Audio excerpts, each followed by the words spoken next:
How are we?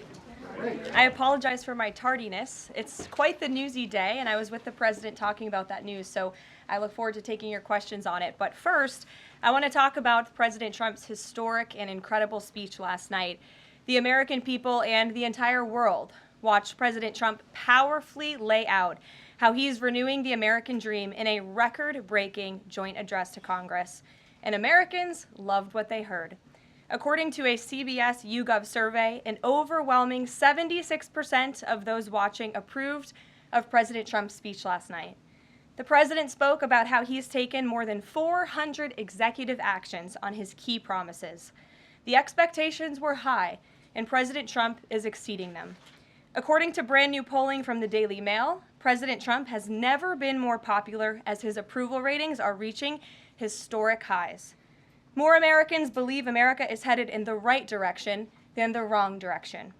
Everyday Americans love this president because he tells it like it is, no matter what, and he did that last night. President Trump level set with the American people on the economy and exposed how badly Joe Biden screwed it up by causing the worst inflation crisis in 4 decades. President Trump was honest about where we are while making clear that help is on the way. As the president declared last night, he will make America affordable again.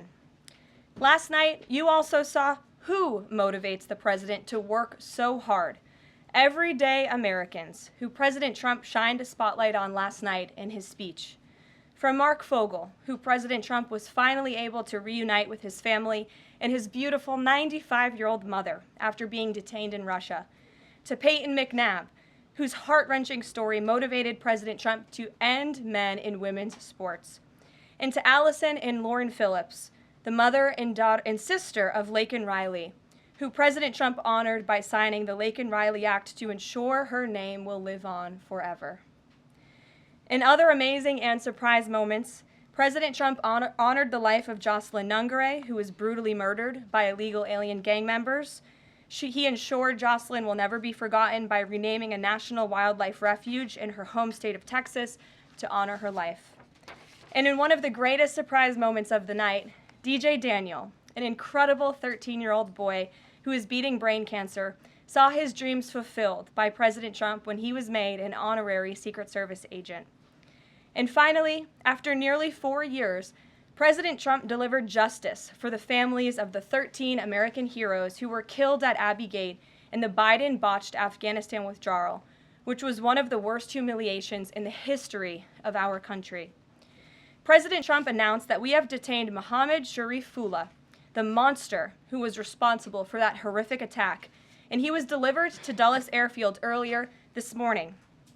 On his first day in office, President Trump's national security team across the federal government prioritized intelligence gathering to locate this evil individual. President Trump's team shared intelligence with regional partners such as Pakistan, who helped identify this monster in the borderland area late last month. Mohammed confessed to his crimes related to Abbey Gate and other attacks in Russia and Iran as well to the Pakistanis. And U.S. law enforcement officers traveled to Pakistan over the weekend, where he again confessed his crimes to the FBI. As President Trump said last night, this killer will now face the swift sword of American justice for these atrocities right here on United States soil. Joe Biden was responsible for this botched withdrawal, and he had 3 years to find this evil terrorist, and he didn't even try to get the job done. But President Trump campaigned on behalf of and grew very close to the Gold Star families. He promised them accountability, and last night, he kept his promise. He spoke to those Gold Star families yesterday, ahead of his speech, in an incredibly heartwarming call to share this incredible news. And as President Trump asked in his speech last night, how could anyone possibly be opposed to any of this action that he is taking? Well, apparently, the modern-day Democrat Party could. The behavior of Democrats last night was completely disgraceful and demonstrated how severely out of touch they are with the American public. It was the most shameful moment in the history of presidential addresses in that beautiful chamber. In what was supposed to be a unifying moment for our country, Democrat members of Congress instead screamed at the President of the United States, who was just overwhelmingly reelected by their constituents, walked out of the chamber, and worst of all, they disrespected the American people. Democrats didn't stand to keep men out of women's sports. They couldn't even clap for a girl who got her head smashed in by a man on a volleyball court. Democrats didn't stand for an innocent and beautiful child who is surviving brain cancer. They opposed eliminating taxes on tips and Social Security. They didn't stand in favor of cutting taxes for hardworking Americans. They couldn't even clap for two mothers whose daughters were killed by illegal aliens. One of the only things that could get Democrats off their feet last night was cheering for Ukraine, not for America. Last night was a very clarifying moment for our country. The Democrats exposed themselves as the party of insanity and hate, the party that wants to put America last. They've allowed their Trump derangement syndrome to stop them from celebrating America and our people, and we will not allow them to forget that. And it's not just the Democrat Party. The mainstream media still doesn't get it. Last night, MSNBC's Nicole Wallace disgustingly looped in a 13-year-old boy with brain cancer into an attack on the president over January 6th. And CNN's first chyron out of the speech called it divisive. President Trump wasn't divisive. The Democrats were. And CNN was proven wrong by their own viewers, 69% of whom, in a post-speech poll, said they had a positive reaction to the president's speech. It's sad and frankly pathetic that Democrats and liberals in the legacy media continue to allow their hatred for the president to override their love for our country. But nevertheless, the president will continue to unify this nation through policies that are grounded in common sense and that uplift all Americans. We have an individual in our new media seat today, Mary Margaret Olahan, who is the Daily Wire's first ever White House correspondent. Congratulations, Mary Margaret. The Daily Wire was founded 10 years ago by Ben Shapiro. The Daily Wire now has over 1 million paid subscribers, a monthly network reach of 138 million, and has evolved into a leading conservative multimedia giant. They are now the 5th largest podcast network in the world and home to some of the top-ranked shows. With that, I will take your questions, and Mary Margaret, why don't you kick us off? Thank you so much, Caroline. It's great to be here. Thanks. So I had 2 questions, if that's okay. The first Sure. on last night and the second on Maine. You talked about behavior from Democrat lawmakers, a lot of disruptions, and I just wanted to kind of go back to that. We saw Democrat lawmakers not stand for Laken Riley, for Peyton McNabb, for the son of a slain police officer and 13-year-old cancer survivor.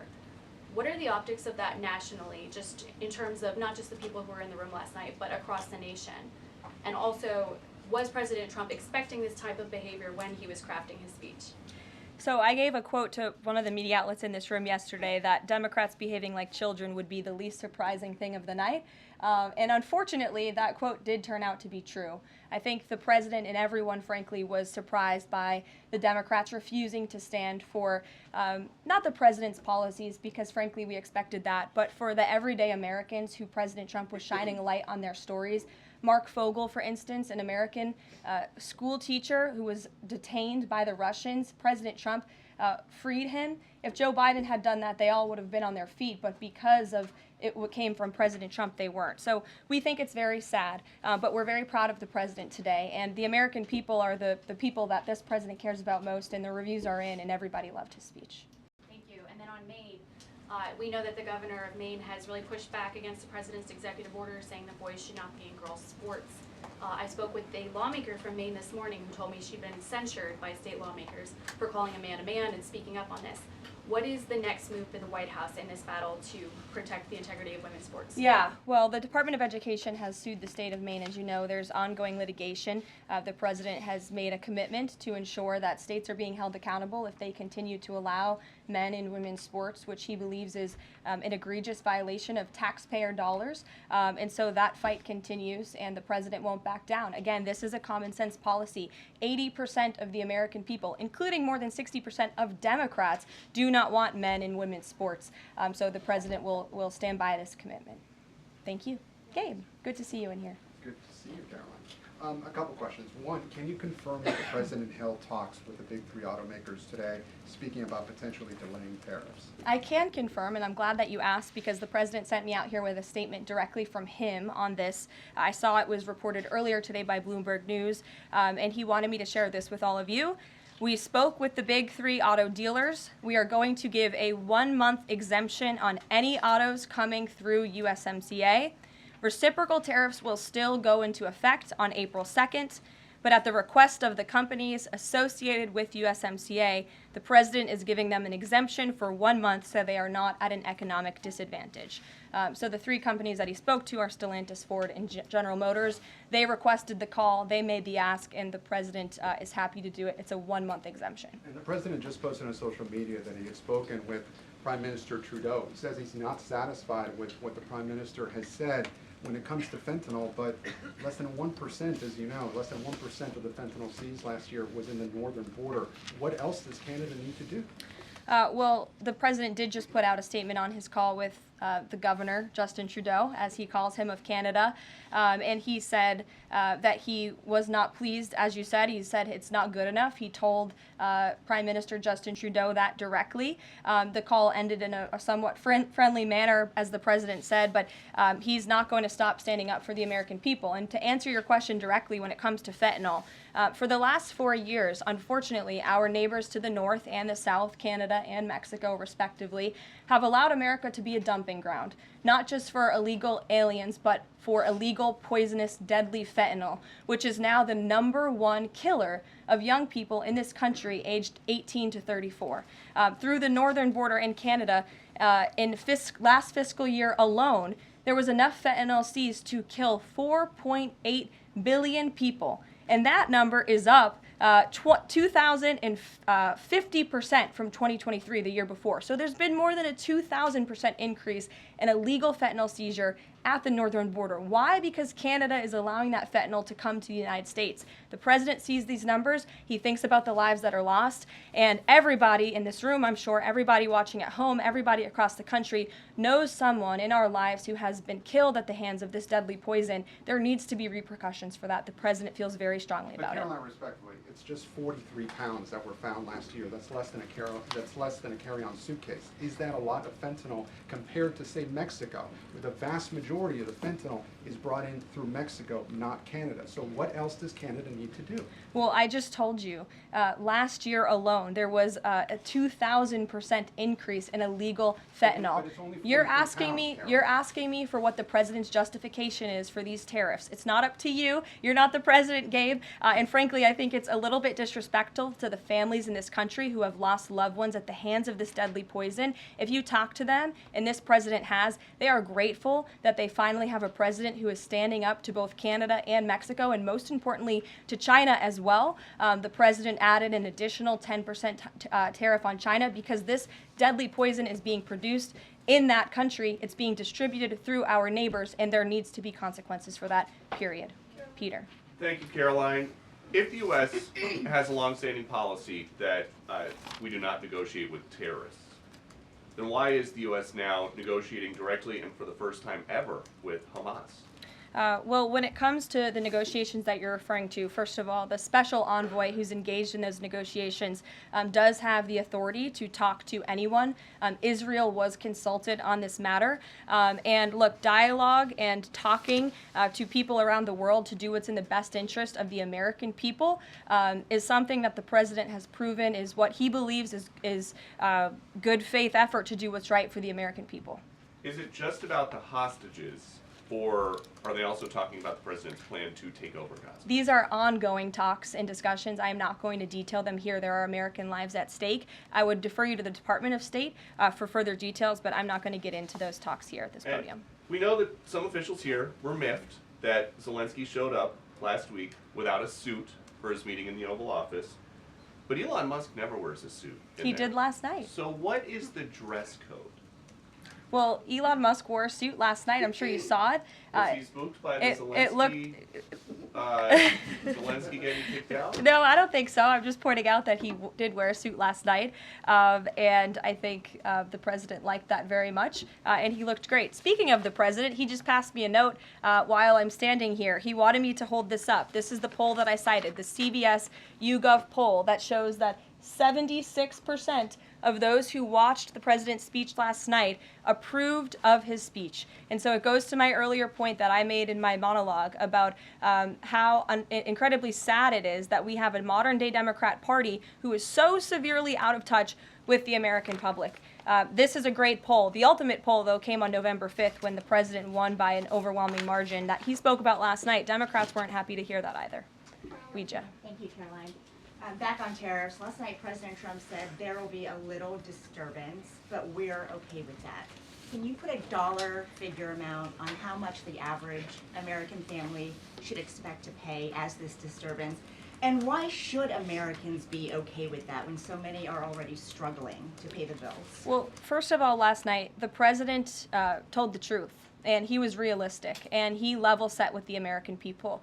And I think, frankly, it's very refreshing, and everybody in this room should be very grateful that we have a president who tells the truth about the reality of the economic situation that we are in, unlike the previous president who lied to everybody's faces, saying inflation was transitory, saying it was under control, saying that the border was secure, when none of that was true. So the president is being frank and honest, and the American people elected this president to have monumental reform and change, including rebuilding our manufacturing base in this country, standing up to foreign nations who have been ripping off our country for decades, and that requires a little bit of disruption. That requires a lot of effort and work that this president is focused on doing. With that said, as the president said last night, his administration is wholeheartedly committed, of course, to ending the inflation nightmare caused by the Biden administration. Look at the deregulation efforts. Look at the president's push last night in his speech for Congress to pass tax cuts, to end taxes on Social Security and overtime pay for hardworking Americans, end taxes on tips. We need Congress to get that done because that's going to put more money back into the pockets of the American people. And I didn't even mention energy. Look at the president's approach and focus on unleashing the might of our energy industry. We know that's the #1 driver of inflation. He's been slashing back a lot of the burdensome regulation from the previous administration to unleash our energy industry here at home, which will drive down costs. He said he is committed to making America affordable again. He did it in his first term, and Americans can trust him to do it again. President Trump has made clear, Caroline, that he loves tariffs, but the stock market does not. How does he factor that into his decision making? Well, the president does love tariffs. He said it's one of his favorite words in the English dictionary, and he believes in tariffs because they'll ultimately make America rich again. They're going to raise revenue. They're going to help us pay down our debt. Most importantly, they're going to bring American jobs here back home. So I think for folks on Wall Street who may be concerned, look at what this president did for you in his first term. Wall Street boomed. Stock market boomed. The president expects that to happen again, but most importantly, Main Street is going to boom, and that's why the president has this whole of government economic approach, which includes tax cuts, tariffs, regulation cuts, and an energy industry that will bring down costs for American consumers. Sure, Monica. Thank you, Caroline. You mentioned not one Democrat senator voted to protect women's sports from males. Not one Democrat congressman or congresswoman stood to applaud or support protecting women's spaces and sports at the president's joint session to Congress last night, as you articulately mentioned in the beginning. So I'm wondering, what message is that sending to not only young women who are competing in these sports across the country, but also to the parents of these young girls? Yeah. I think the message that Americans should take away from last night is that they have a president in the Oval Office who is committed to doing what's right for them, especially women and girls across the country. And I think it's very ironic, thank you for bringing up the point about women, that Democrat women were wearing pink to support our fellow females, yet they couldn't stand, again, for a young woman who was almost killed and severely injured by a man on the volleyball court. They couldn't stand for the mothers of two beautiful young women whose lives were taken tragically at the hands of illegal people. So you can't say you're the party of women and then support men and women's sports and not stand up for basic law and order and immigration reform that will protect women in this country. That's what President Trump is doing. He's the president for women. Lindsay, good to see you. Thank you, Caroline. Good to see you. So, speaking of tariffs, China said yesterday that they're ready for any kind of war with the U.S. Because of these tariffs that have been placed on them. And a Chinese spokesperson also said that the tariffs would not lead to a resolution of U.S. concerns about fentanyl originating in China. Can you speak to how the administration is planning on responding to that? Well, I think Secretary Hegseth has responded to that this morning.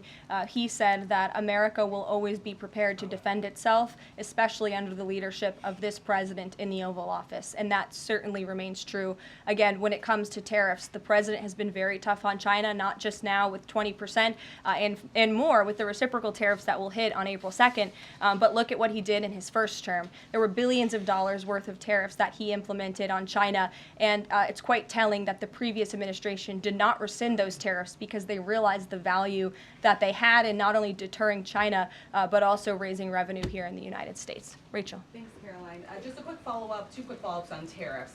The president mentioned a little disturbance during his remarks yesterday. The CEO of Target says that consumers will likely see prices go up on everything from strawberries to bananas to avocados. How long should Americans expect to pay higher prices? Are we talking a week, a couple of days, a few months? Again, I don't have a crystal ball, but what I can assure the American people is that this president and this administration is doing everything they can. And I would remind you and everybody else in this room that it's because of the previous administration's economic policies that Americans were left with record high inflation. Inflation throughout Joe Biden's entire 48 months in office was at or above 3%. It hit record highs, as you know. And there's a whole list of what the Biden economic disaster this president was left to clean up. It's been a month, but he's working hard every single day to do just that. One quick follow-up on the carve-out. Sorry to cut you off there. The U.S. imported $43 million worth of eggs from Canada. I know you mentioned some of the exemptions when it comes to automakers. Will there be any other carve-outs, including for eggs? We know prices are soaring for Americans. The president is open to hearing about additional exemptions. He always has open dialogue, and he'll always do, what's right, what he believes is right for the American people. But again, as for the egg crisis in this country, the president is wholeheartedly committed to ensuring we're increasing our egg supply, and we're also bringing down cost. And Secretary Rollins has been all over this issue. She comes from an agricultural background and family. That's why she's leading that very important department. She wrote an amazing op-ed in the Wall Street Journal. She's been all over the media talking about her plan. She has a real plan. The president endorses it. And he even, gave her an off-the-prompter shout-out last night to say, Brooke, I'm counting on you. It's an important issue. And this White House is working with Secretary of Agriculture every single day to address this issue. Sure. Jordan. Thanks, Caroline. So, what does it say that the Democrats, while they couldn't stand for Americans or stand for victims, they stood for war and clapped for war and clapped for 5 more years of war? Yeah, the president addressed that last night, I think, when he called out Senator Elizabeth Warren and said that, again, as I said in my opening speech, very telling that the Democrats refused to clap for American people and American interests and American priorities, but they did clap for the country of Ukraine, which, by the way, the president's working very hard to end that war. So Democrats should be applauding him for actually doing something about it. Follow up on that if I Sure. can. You've spoken recently about how what happened in the Oval Office last week gave Americans an inside look into behind-the-scenes discussions with Zelensky. Is this how he treated Joe Biden and just treated him disrespectfully and received billions of dollars? Well, it's a very interesting question. I don't know if anybody in here asked my predecessor who stood at this podium about that, but there was a report from NBC News that President Biden also got increasingly frustrated with President Zelensky when he was handing out blank checks and President Zelensky kept asking for more. Joe Biden was quite frustrated with that. So again, as I've said repeatedly, Friday revealed the frustrations that this administration has had in closed-door negotiations with the Ukrainians. However, President Zelensky did put out a statement yesterday, which we believe is a positive step forward, and National Security Advisor Mike Waltz has been talking to his Ukrainian counterparts, and so we're in the midst of this, and we'll see what happens next. Caitlin. Thanks, Caroline. I have 2 questions. One on the reprieve that is being granted to these 3 automakers for 1 month on the tariffs on Canada and Mexico. How did the president settle on 1 month?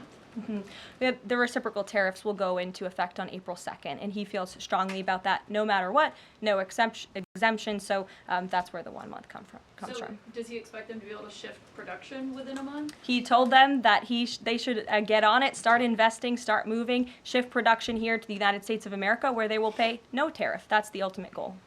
And on the conversations between the White House and the Ukrainians and the letter that President Trump revealed last night that he got from President Zelensky, Director Ratcliffe said today that the president has paused also intelligence sharing with Ukraine. Is that temporary or is that permanent? I believe what the National Security Council told me in regards to that was that they paused or they are reconsidering the funding for Ukraine, as you saw, the pause on the funding. As for intelligence matters, I would refer you to either the National Security Council or the CIA as well. But they're considering lifting or reinstating the military aid going to Ukraine, which they paused this Again, week. it's a pause for a review. Follow up on that. Sure. The president read parts of the letter that he received last night from President Zelensky. Can you give us a sense of when President Trump now plans to sign that minerals deal after receiving that letter? Those talks are happening as we speak. I just saw the National Security Advisor. He's working very hard on it. I believe he was going into the Oval Office to give the president an update on where this stands. But again, the president is committed to a peace deal. He wants to see this war end. And I think that President Zelensky's message, which he also shared on X as well, is a positive sign in the right direction. The president also said that the United States was reclaiming the Panama Canal. The president of Panama this morning, or at some point today, said that President Trump was lying. Wanted to get your response to that, and also curious if the president had a reason for not specifically mentioning BlackRock last night when he was praising the company that is buying canals or ports around the Panama Canal. Yeah, I'm not sure if Panama has seen what's going on with their own canal, but as you just mentioned, BlackRock is now interested in investing and taking over the two ends of the port, which is very important because the president was very vocal several weeks ago about the need to ensure that China is not controlling the Panama Canal. This is a very important place for the United States of America. We also saw that the Panama Canal lifted fees on our U.S. naval ships that are going in and out of the canal. That's a win for the United States of America, and the president will continue to ensure that the Chinese government, the CCP, cannot be infiltrated in the Western Hemisphere, and certainly not in the Panama Canal, which is a very important place for our country. Dasha. The president continues to call the Prime Minister of Canada, Justin Trudeau, Governor of Canada. I'm curious what he means by that and if there are any plans that are moving forward with trying to make Canada the 51st state. And I have a follow-up on the economy as well. Sure. Well, the president put that in his True Social account, or his True Social post earlier today. He feels strongly that it would be very beneficial for the Canadian people to be the 51st state of the United States. They wouldn't be paying for these tariffs. They'd have much lower taxes if they were part of our great country. Carolyn, on the economy, you and I traveled the country during the campaign. This is an issue that so many voters decided to cast their ballots on, and they voted for President Trump. He has started to have that realistic conversation with the American people, that disturbance comment last night. But I'm curious if you can be real with Americans right now as all of these factors are playing out. Are things potentially going to get worse before they get better? Look, I've now been asked and answered this same question just given to me in different verbiage of 3 different times, and I will answer it again in an effort of transparency to the American people because this is an important issue and the American people, this president understands that it is. And again, that's why in his joint address to Congress last night, he addressed this issue with a realistic and honest approach. He talked about what this administration is doing to unleash American energy and to make America affordable again, and this administration is wholeheartedly committed to doing it. And I would remind the American public that the first-term record of this president speaks volumes. That's why they reelected him, because they know that he can fix our broken economy, and it's very, very broken from the previous administration. Stephen. Thank you, Caroline. I've got 2 questions, one on press access, and the other on fentanyl and tariffs. Sure. On press access, your predecessor, Karine Jean-Pierre, who presided over many novel press access restrictions, criticized the recent changes to the press pool made by your office. She said in an interview, quote, what we're looking at is what North Korea is doing. What's your response to that, and can you say anything to allay concerns that unfavorable coverage will be punished in this new press pool system? I think that's the same individual who said from this podium numerous times that the commander-in-chief was mentally and physically up for the job, which we knew was a lie. Many people in this room knew it was a lie. Many of you were admonished for asking questions about that truth. So when it comes to truth and transparency, this administration, this White House is setting the example. This president is taking far more questions than his predecessor, Joe Biden, did on a daily basis, and that will continue. And on fentanyl and tariffs, fentanyl produced largely in China has killed 334,000 Americans over 5 years. According to CDC data, that's about 1 in every 1,000 Americans. President Trump has cited this for applying new tariffs to Canada, Mexico, and China. But in addition to China's talk about being ready for any kind of war, they said yesterday, the foreign ministry said that, quote, the fentanyl issue is a flimsy excuse to raise U.S. tariffs, and, quote, the U.S., not anyone else, is responsible for the fentanyl crisis. So what's the response to China that the talk of fentanyl is just an excuse for tariffs, and what does that say about the resolution? Well, of course, the country that is getting very rich off of distributing this deadly poison to American citizens is going to say that. Again, the president knows where the American people stand on this issue. Fentanyl overdoses. Dasha brought up all of us campaigning all across the country. They talked about inflation. They also talked about the border, the illegal immigrants that we're pouring through, but also these deadly drugs. And again, the president keeps in mind those families every single day when he is making these tough decisions. But it's a necessary decision, and he's no longer going to allow the United States of America to be a dumping ground for illegal immigrants and for illegal drugs that are killing our nation's people. This is the #1 leading cause of death in our country, and there needs to be action taken to ensure that that cannot continue. Thank you very much, guys. We'll see you later. Thanks, Caroline.